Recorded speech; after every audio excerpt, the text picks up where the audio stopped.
तो जिन ने मेरे को बताया कि तुम्हारे घर पे 3 जिन्नात को छोड़ा गया है ब्लैक मैजिक करके। वो जिन्नात जो है वो शैतान जिन्नात है कि जब वो वहाँ पे खड़ा था, डर रहा था, तो उसको अपने कानों में राम राम की आवाज़ें सुनाई दे रही थी, राम राम की। तो इस लड़की के साथ स्लीप पैरालिसिस होने लगा। चीज़ें घर में रखी चीज़ें अपने आप से हिल जाती। रात में सोती तो अंधेरे कोने में उसको ऐसा लगता है जैसे कोई खड़ा हुआ है, कोई साया। ये बिहार से मेरे एक व्यूवर ने मेरे को स्टोरी भेजी थी, करीब मेरे ख्याल से 2-3 साल पहले की बात है। मतलब स्टोरी तो उन्होंने 2-3 साल पहले भेजी थी, लेकिन स्टोरी एक्चुअली इंसिडेंट ये कई साल पहले का है, 15-20 साल पहले का। तो हुआ क्या था कि बिहार में एक गांव था। तो पहले के ज़माने में तो क्या है, इतना डेवलपमेंट नहीं हुआ था, और गांव के जस्ट बगल में ही शमशान घाट वगैरह हुआ करते थे। तो गांव के बच्चे थे तो वो शमशान घाट के पास में ही खेल रहे थे। तो उस गांव में ना एक पंडित जी हुआ करते थे, मिश्रा जी हुआ करते थे। बहुत अच्छे पंडित थे वैसे तो वो, जिन्होंने स्टोरी भेजी है वो उन्हीं के कोई रिश्तेदार हैं, जिन्होंने मिश्रा जी के कोई रिश्तेदार हैं जिन्होंने स्टोरी भेजी है मेरे को। तो वो बहुत अच्छे पंडित थे, लेकिन उनके अंदर बताते हैं कि उनके अंदर थोड़ा सा अहम इस बात का था कि भाई मैं इतना बड़ा पंडित हूँ, सब जो है ना मेरे मानते हैं, ये इस टाइप का थोड़ा सा उनके अंदर अहम था। तो एक बार ऐसे खेलते हुए शमशान घाट में कोई बच्चा मेरे ख्याल से शमशान घाट में चला गया, उसकी बॉल वॉल चली गई होगी, तो पसेस हो गया नॉर्मली जैसा होता है। तो आया वो घर में अजीब अजीब हरकतें कर रहा, चीख रहा, चिल्ला रहा। तो गांव में तो इस तरह की चीज़ें सब मानते हैं, तो सब समझ गए उसको देखते कि भाई ये तो इसके ऊपर तो कुछ आ रखा है, इसके ऊपर तो लगता है कोई और ही चीज़ आ गई है। और तब तक जो है शाम भी हो चुकी थी, अंधेरा भी होने लगा था। अब वो जो पंडित जी थे ना, वो पंडित जी थे ऑब्वियसली, तो पूजा पाठ भी करते थे, लेकिन उनका उनकी पर्टिकुलर उनमें एक खास बात ये थी कि जो उनका घर था उसके जस्ट घर के बाहर एक पंचमुखी हनुमान जी की फोटो लगी हुई थी। ठीक है। और पंचमुखी हनुमान जी के बारे में एक चीज़ ये बताई जाती है कि अगर आपके घर में पंचमुखी हनुमान जी की फोटो के सामने अगर आप डेली पूजा पाठ कर रहे हो, रामायण वगैरह का पाठ कर रहे हो, राम जी का नाम ले रहे हो, तो वो जो मतलब जो मूर्ति होती है उसके अंदर जान आ जाती है ऑटोमेटिकली, सिर्फ इन सब चीज़ों के पूजा पाठ करने से ही। तो वो खूब पूजा पाठ किया करते थे। ठीक है। तो जब वो लड़का पजेस हुआ तो उसके घर वाले मतलब परेशान हो गए, आसपास के लोगों को देखा। अब गांव में तो कास्ट सिस्टम चलता ही है, तो कास्ट के हिसाब से मोहल्ले थे, तो वो किसी दूसरे मोहल्ले का था वो बच्चा। तो उस मोहल्ले के लोग फिर देखा कि भाई इसको तो ऊपर कुछ ऊपरी चीज़ आ गई है, तो वो फिर उनको उन पंडित जी के पास लेकर गए। ठीक है। तो पंडित जी के पास लेकर गए, तो पंडित जी ने उसके ऊपर करा थोड़ा बहुत अपना जो भी झाड़ फूंक होता है। तो अब हुआ ये कि जिस टाइम पे ये सब हो रहा था ना, तो पंडित जी के घर के सामने ही ये सब कुछ हो रहा था। ठीक है। पंडित जी यहाँ खड़े थे, सामने वो बच्चा खड़ा था, और बच्चा इस तरीके से खड़ा हुआ था कि पीछे वो हनुमान जी, वो जो पंचमुखी हनुमान जी की फोटो थी वो लगी हुई थी। तो अब हुआ क्या, जब वो ये सब कर रहे थे ना, उसके साथ में मंत्र पढ़ रहे थे बच्चा, तो वो कोने में जाके वो ऐसे डरा सहमा मतलब एक्ट करने लगा। अच्छा। जैसे कि उसको बहुत डर लग रहा हो पंडित जी से। जो तो बच्चा पोजेस था वो कर रहा हाँ, था। वो बच्चा जो पसेस था, तो आसपास के लोग थे सब, पंडित जी भी बहुत खुश हुए, अरे वाह मेरे से डर रहा है ये, अरे वाह। मतलब मेरे अंदर इतनी ताकत आ गई कि मेरे से डर रहा है।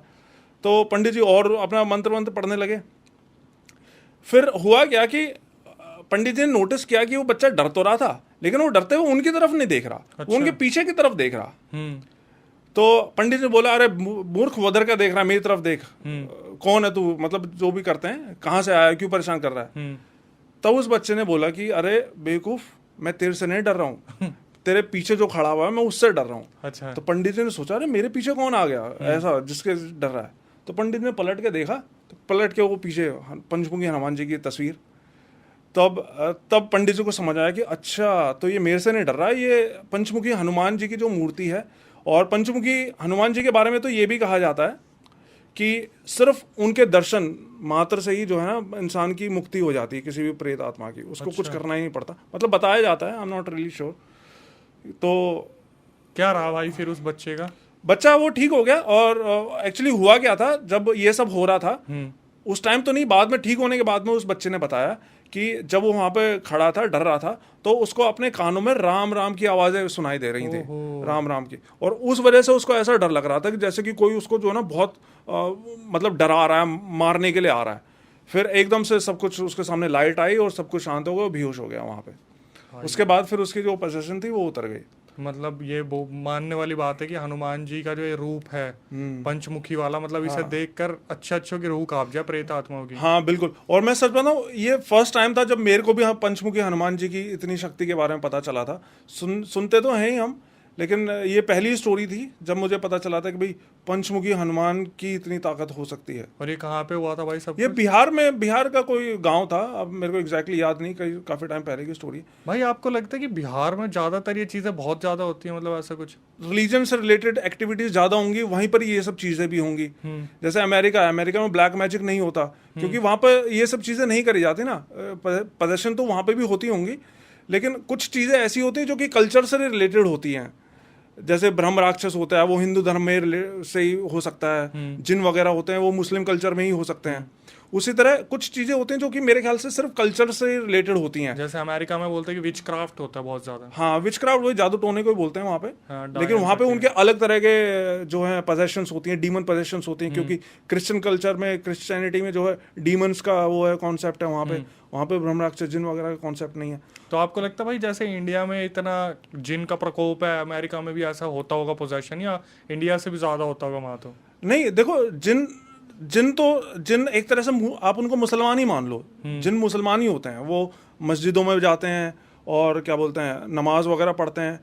तो जो ऐसा कल्चर होगा अमेरिका में तो हो भी सकता है, एक आध कोई होगा, लेकिन मिडिल ईस्ट तो पूरा भरा पड़ा है नहीं, मैं पूछ रहा हूँ जैसे कि हम सुनते कि इंडिया में इतना सब कुछ होता है, तो अमेरिका में इंडिया से ज्यादा होता है, कम होता होगा? नहीं, जो शहर हैं वहाँ तो मुझे नहीं लगता कि इतना होता होगा, लेकिन वहाँ पे भी जो है ना, जैसे कि उनको रेड इंडियंस बोलते हैं, इंडियंस बोलते हैं उनको, वो वहाँ के नेटिव लोग हैं। तो वहाँ पे तो ये सब चीज़ें होती हैं, ब्लैक मैजिक, ये सब विच क्राफ्ट वगैरह वहाँ पे भी होता है बहुत। तो भाई इसके बाद कोई किस्सा जो आप बताना चाहो, जो किसी सब्सक्राइबर ने भेजा हो बढ़िया सा?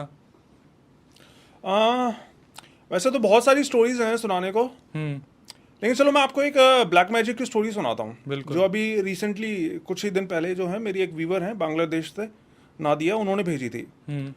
और ब्लैक मैजिक की वैसे तो स्टोरीज मैं बहुत सारी सुना चुका हूँ अपने चैनल पर, लेकिन ये वाली स्टोरी थोड़ी हटके थी। और मतलब देखो, जैसे हम लोग तो हैं, हम तो सुनते हैं हॉरर स्टोरीज, तो हम तो एंटरटेनमेंट के लिए सुनते हैं ये हॉरर स्टोरीज, लेकिन जिनके साथ होता है उनके लिए तो बहुत बुरा होता है। सही बात। और इस स्टोरी में भी बहुत बुरा हुआ था, क्योंकि इसमें मल्टीपल डेथ्स हुई थी इनकी फैमिली में। तो बेसिकली हुआ ये था कि ये बताती हैं कि मेरे ख्याल से कोरोना से 1-2 साल पहले, कोरोना आने से, कोरोना का 2020 में आया था ना, 2020 में आया था, तो 2018 की बात है। इनके बॉयफ्रेंड से ब्रेकअप हुआ था उस टाइम पे। तो ये बताती हैं कि ये अपने बॉयफ्रेंड से बहुत क्लोज थी, तो ब्रेकअप के साथ में ब्रेकअप होने के बाद में ये बहुत मतलब परेशान हो गई थी। तो उन्होंने एक तरह से डिसीजन ले लिया था कि अब मैं किसी से कोई रिलेशनशिप में नहीं जाऊंगी।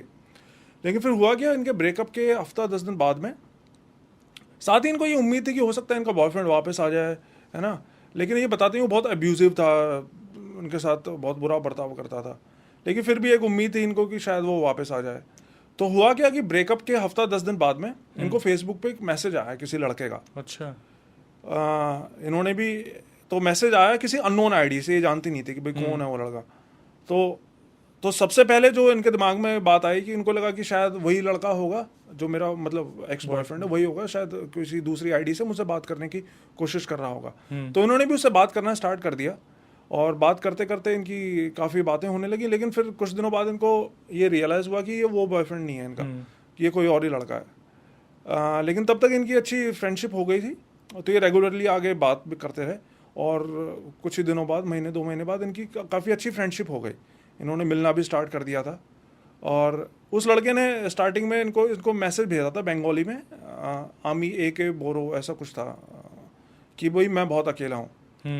तो इनकी बात स्टार्ट हो गई, और फिर कुछ महीनों बाद ये रिलेशनशिप में भी आ गए। उस लड़के ने इनको प्रपोज किया, और लेकिन वो लड़का, ये बताती है, वो इनसे काफ़ी बड़ा था, 8-10 साल बड़ा था वो लड़का इनसे। भाई लड़की भी निब्बी थी, अभी कह रही थी मूव ऑन नहीं करूँगी, मूव ऑन भी कर लिया। क्या कर सकते हैं भाई, दिल आ जाए तो क्या कर सकते हैं। तो लड़की तो मेरे ख्याल से 19-20 साल की थी वो, और लड़का 28-29 साल का था वो। तो एज गैप था, लेकिन ये बताते हैं कि वो बहुत अच्छे से इनको ट्रीट करता था, उसको कभी महसूस नहीं होता था कि भाई इनका इतना एज गैप है। तो मिलने लग गए, वो इनके कॉलेज भी आता था मिलने, बाहर मार्केट वगैरह में ये मिलने लग गए। फिर इनका वही दोस्ती इनके प्यार में बदल गई। अब लेकिन सब कुछ ठीक तो चल रहा था। अब फिर हुआ क्या कि कुछ महीने बाद जब इनका फ्रेंडशिप से ये रिलेशनशिप में आ गया ना, प्यार वाला इनका सीन चलने लग गया, और धीरे धीरे इनकी बात, इन्होंने मेंटली ये डिसाइड कर लिया था कि वहाँ आगे चल के शादी करेंगे। हाँ। इसके बाद क्या हुआ, इनके घर में, इस लड़की के घर में अजीब अजीब चीज़ें होने लगी। अच्छा। अजीब अजीब चीज़ें सबसे पहले तो इसी लड़की के साथ स्टार्ट हुई। जैसे हमारे यहाँ बोलते हैं ना दबना, उसको क्या बोलते हैं, स्लीप पैरालिसिस। हाँ, तो इस लड़की के साथ स्लीप पैरालिसिस होने लगा। आए रात, हर रात उसके साथ स्लीप पैरालिसिस होने लगा। चीज़ें घर में रखी चीज़ें अपने आप से हिल जाती। रात में सोती तो अंधेरे कोने में इसको ऐसा लगता है जैसे कोई खड़ा हुआ है, कोई साया। इस तरह की चीज़ें इसके साथ होने लगी। साथ में एक चीज़ और होने लगी कि इनके घर में, फैमिली में सब पहले से प्यार से रहते थे लोग, लेकिन अब झगड़े होने लगे छोटी छोटी बातों पे, जो कि एक बहुत ही नॉर्मल सी बात होती है ब्लैक मैजिक में। ब्लैक मैजिक में सबसे पहले यही होता है, आपस में झगड़े होते हैं। तो इनके घर में झगड़े होने लगे, लेकिन तब तक भी सब कुछ ठीक था। फिर क्या हुआ, एक दिन इसकी मम्मी की अचानक से तबीयत खराब हो गई, जबकि ये बताती हैं कि उनकी एज भी ज़्यादा नहीं थी, ना उनको ऐसी कोई पुरानी बीमारी थी। और एक दिन तबीयत खराब हुई, अगले दिन डेथ हो गई उनकी। हॉस्पिटल लेकर गए, हाँ हॉस्पिटल लेकर गए। डॉक्टर्स को भी समझ नहीं आ रहा, कोई कह रहा है इनका ब्रेन हैमरेज हो गया, कोई कह रहा है इनको हार्ट अटैक आया। मतलब डॉक्टर्स को भी नहीं समझ में आया कि इसकी डेथ हुई कैसे, लेकिन डेथ हो गई। कहाँ से था भाई ये केस? ये बांग्लादेश में है, मेरे ख्याल से ढाका, पता नहीं इन्होंने सिटी भेजी थी नहीं भेजी थी, मेरे को याद नहीं, लेकिन बांग्लादेश से का था ये सीन। फिर तो इसके बाद भी फिर इनको लगा कि अब डायरेक्ट तो एकदम से नहीं आता ना कि भाई क्या पता क्या ब्लैक मैजिक कर दिया हो। इनकी कोई दुश्मनी तो थी नहीं किसी से, लेकिन अब आगे चल के बात खुलती है कि हुआ क्या था सब कुछ। तो अब इनकी मम्मी की डेथ हो गई। फिर धीरे धीरे, अब मम्मी तो थी नहीं, इनके पापा, ये बताते हैं इनके पापा इससे बहुत प्यार करते थे।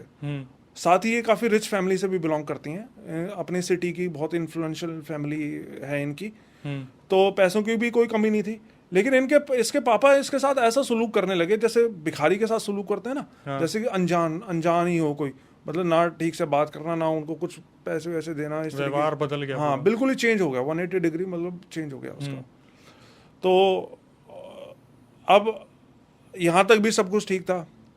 फिर क्या हुआ, इसकी मम्मी की डेथ के कुछ टाइम बाद इनका एक कज़न था, उस कज़न का किसी ने मर्डर कर दिया इनका।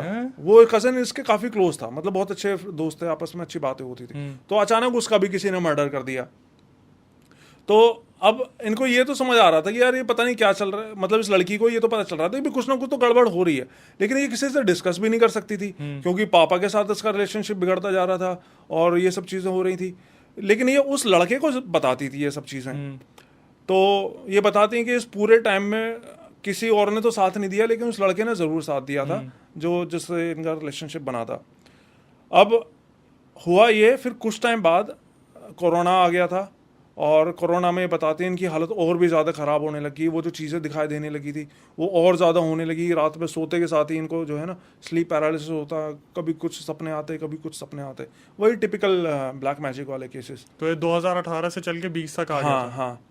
फिर क्या हुआ, इनका जो बॉयफ्रेंड था उसकी मदर की डेथ हो गई एक दिन ऐसी अचानक से। वाह भाई वाह। इसके बॉयफ्रेंड की भी मदर की डेथ हो गई। तो इसके बॉयफ्रेंड की जब मदर की डेथ हुई, और उनकी फैमिली के साथ भी ये सब चीज़ें हो रही थी, आपस में नोक झोंक होना, छोटी छोटी बातों पे झगड़े, दोनों साइड स्टार्ट हो। हाँ, ये दोनों साइड हो रहा था। तो इस लड़की की फैमिली ने तो किसी से कुछ पूछा नहीं, मतलब बाबा के पास नहीं गए, लेकिन वो लड़का जो था उसकी फैमिली ने डिसाइड किया कि हम पता करेंगे कि हुआ क्या है, क्योंकि इनको शक था।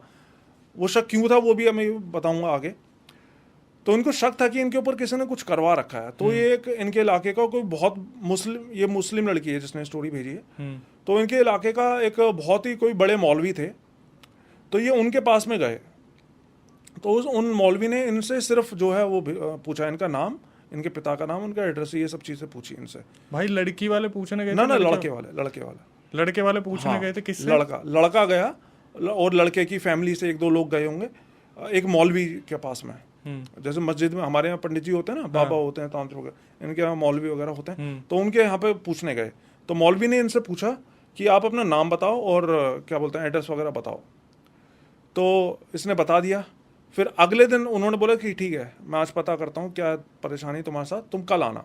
फिर अगले दिन जब ये गए उनके पास में, तो उन मौलवी ने बताया कि मैंने तुम्हारे घर पे पता करने के लिए अपने जिन को भेजा था, इनके पास कोई जिन था, तो जिन ने मेरे को बताया कि तुम्हारे घर पे 3 जिन्नात को छोड़ा गया है ब्लैक मैजिक करके, और वो जिन्नात जो हैं वो शैतान जिन्नात हैं। लड़के वालों के? हाँ, लड़के वालों के घर के ऊपर छोड़ा है किसी ने।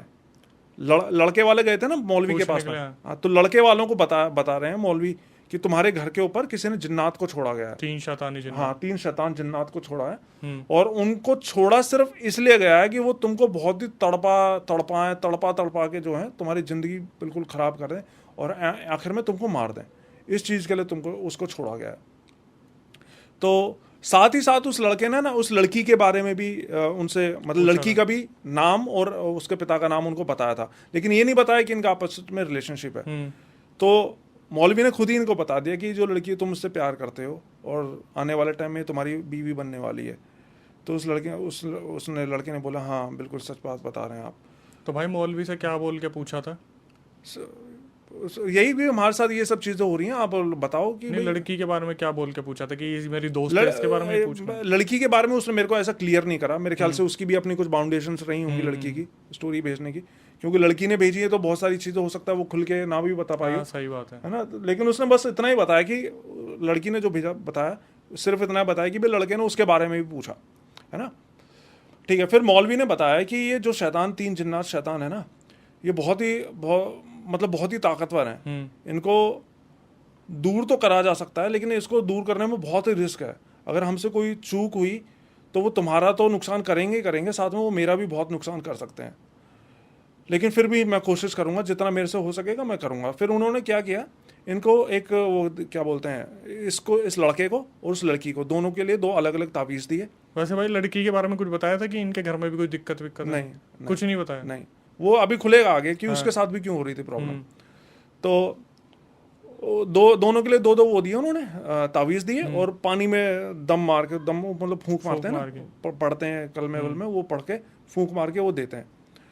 तो उसको बताया कि भाई सोने से पहले आपको ये पीना है और पूरे घर में छिड़कना है। तो उन्होंने करना स्टार्ट कर दिया। तो जो इनके साथ घर में चीज़ें हो रही थी, जैसे इनकी एक और चीज़ मैं बताना भूल गया था, इन दोनों की सेहत बहुत डाउन होती जा रही थी धीरे-धीरे। हाँ, मतलब बहुत कमज़ोर हो रहे थे, हर समय फीवर जैसा महसूस होता, टेस्ट में कुछ आता नहीं, मेडिकल टेस्ट में।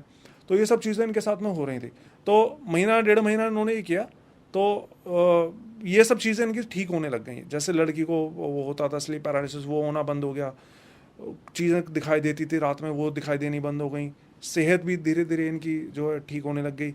इस लड़की के इसके फादर से जो है वो रिलेशनशिप ख़राब हो रहा था वो भी ठीक होने लग गया। तो ये सब चीज़ें इनकी लाइन पे आने लग गई, मतलब कि लाइफ इनकी लाइन पे आने लग गई। लेकिन उन जो है क्या बोलते हैं, मौलाना जी ने इनसे बोला था, मौलाना ने, कि भाई आपको ये सब करने के 45 डेज बाद दोबारा आना है मेरे पास में। तो ये 45 डेज बाद लड़का जो है दोबारा गया उनके पास में। तो उन्होंने बताया कि भाई आपने जो पानी वगैरह दिया था और वो सब हमने कर रहे हैं और उससे हमें फ़ायदा लग रहा है। तो मौलाना ने बताया कि ठीक है, तुम्हें फ़ायदा तो लग रहा है, लेकिन ये तुम्हारा परमानेंट इलाज नहीं है। वो जिन बहुत ताकतवर है, उनको कुछ टाइम के लिए रोक तो दिया हमने, लेकिन वो ज़्यादा टाइम तक रुकेंगे नहीं। ये तावीज़ कुछ टाइम बाद इसकी जो है ताकत ख़त्म हो जाएगी, वो फिर से तुम्हें जो है परेशान करने लग जाएंगे। तो इससे बचने का सिर्फ एक तरीका है। उन्होंने बताया कि तरीका ये है कि आपको थर्सडे की रात को किसी कब्रिस्तान में जाके किसी ऐसी लाश के कफन को काटना है जिसको दफनाए हुए 24 घंटे से ज़्यादा ना हुए हों। अच्छा, रिसेंट के? हाँ, मतलब थर्सडे की रात को ही, थर्सडे की रात को जाके आपको कोई ऐसी लाश ढूंढनी है जिसको दफनाए हुए 24 घंटे से ज़्यादा ना हुए हों। बहुत बड़ा डेयर टास्क दे तो कहने का मतलब कि वो वेडनेसडे या थर्सडे को दफनाई गई हो लाश, उससे पहले की दफनाई गई होगी तो वो असर नहीं करेगी उस पर वो चीज़। तो और उसकी लाश से कबर खोद के तुम्हें थोड़ा सा कफन का टुकड़ा लेकर आना है, और उस कफन के टुकड़े को तुम मस्जिद में लेकर आओगे, और मस्जिद में हम एक बलि देंगे, मतलब कुर्बानी बोलते हैं इनके यहाँ, तो एक कुर्बानी देंगे जानवर की, और उस जानवर के खून में भिगो के हम जो है उस आगे का काम मैं करूँगा, तुम्हें बस वो खून में भिगो के मेरे को देना। तो उन्होंने बोला ठीक है। अब और कोई चारा तो था नहीं इनके पास में, तो इनको 2-3 हफ्ते तो वो ढूंढने, ऐसी लाश ही ढूंढने में लग गए। फिर 2-3 हफ्ते बाद इनको पता चल गया एक कब्रिस्तान के बारे में जहाँ पे कि एक ऐसी लाश को दबाया गया था। तो ये लड़का, इस लड़के को अकेले ही जाना था वहाँ पे। तो ये बताते हैं कि जब वो जा रहा था ना उस कब्रिस्तान में उस लाश को, कब्र को खोदने के लिए, तो उसको पीछे से आवाज़ें आ रही थी। इसको महसूस हो रहा था कि आसपास कोई है, और आसपास कोई और नहीं, वो 3 शैतान जिन्नात ही थे जो इसे रोक रहे हाँ, वो जिन ही थे उसके पीछे। तो वो उसको रोकने की कोशिश कर रहे थे। कभी इसकी माँ की आवाज़ में बात करते, और इसकी माँ की भी लड़के की डेथ हो चुकी थी, तो इसकी माँ की आवाज़ में करते, कभी इसकी गर्लफ्रेंड की आवाज़ में मतलब इसको बुलाते कि रुक जाओ, आओ, पलट के देखो, ये सब चीज़ें। लेकिन वो रुका नहीं, वो उस कब्र के पास गया और उसको खोदने लग गया उसको। फिर कुछ देर बाद मतलब खोदा उसने, तो वो कफन उसका हल्का सा बाहर आ गया। फिर अब ये बताता है कि जब वो टुकड़ा काटने लगा ना उसका, तो बहुत ही तेज़ तूफान आने लग गया चारों तरफ।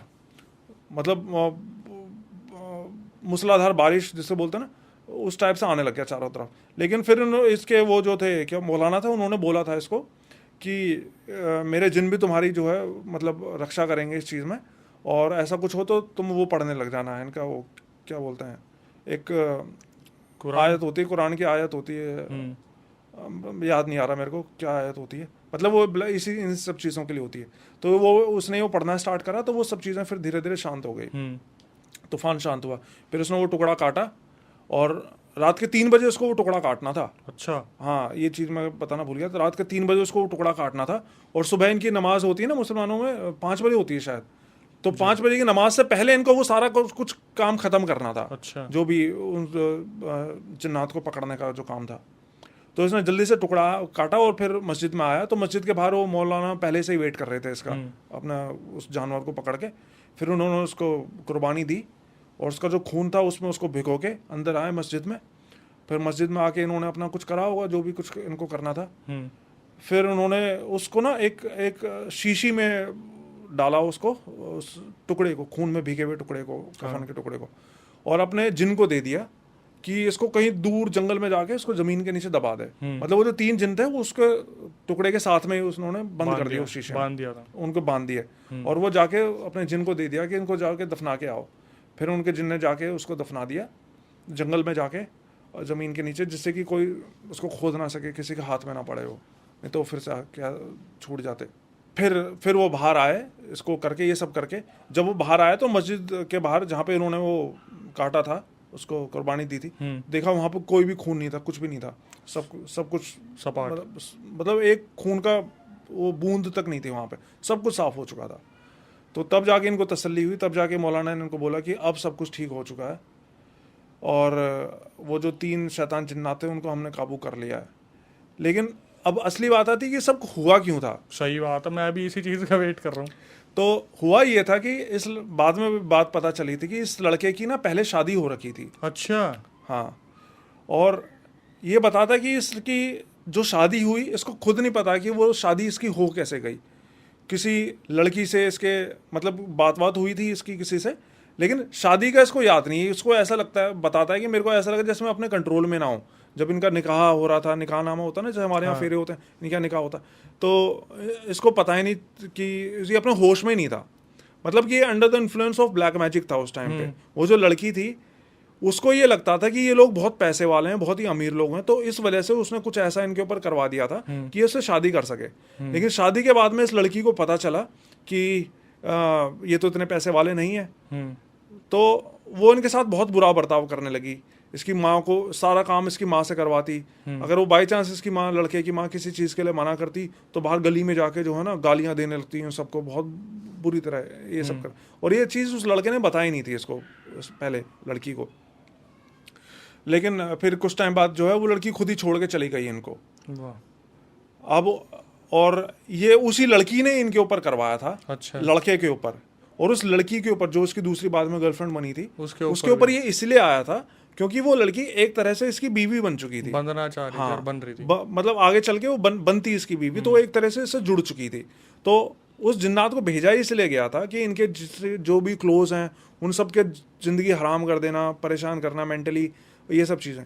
इसीलिए जो है उस लड़की के साथ भी ये सब हो रहा था, जबकि शादी नहीं हुई थी, लेकिन रिलेशनशिप में थे, दिल से रिलेशनशिप में थे, इसलिए मेरे ख्याल से उस लड़की के साथ भी ये सब कुछ हो रहा था। लेकिन यहाँ तो इतना बुरा ट्विस्ट एंड टर्न आ गया। मैं तो सोच रहा था जो लड़की का पहला बॉयफ्रेंड होगा मुझे भी ऐसा ही लग रहा था जब मैंने स्टोरी पढ़ी थी ना, तो मुझे भी ऐसा लग रहा था कि उस लड़की के पहले बॉयफ्रेंड ने ऐसा करवाया था, लेकिन उसने नहीं करवाया था, इस लड़के की कोई पहली बीवी थी, उसने करवाया था। लेकिन मौलवी ने भी ऐसा फियर फैक्टर वाला टास्क दिया है कि बंदा रात को जाएगा 3 बजे, वहां से फिर कब्र का वो खोदेगा, ये करेगा वो करेगा। भाई आम इंसान की तो हड्डियां कांप जाए करते हुए।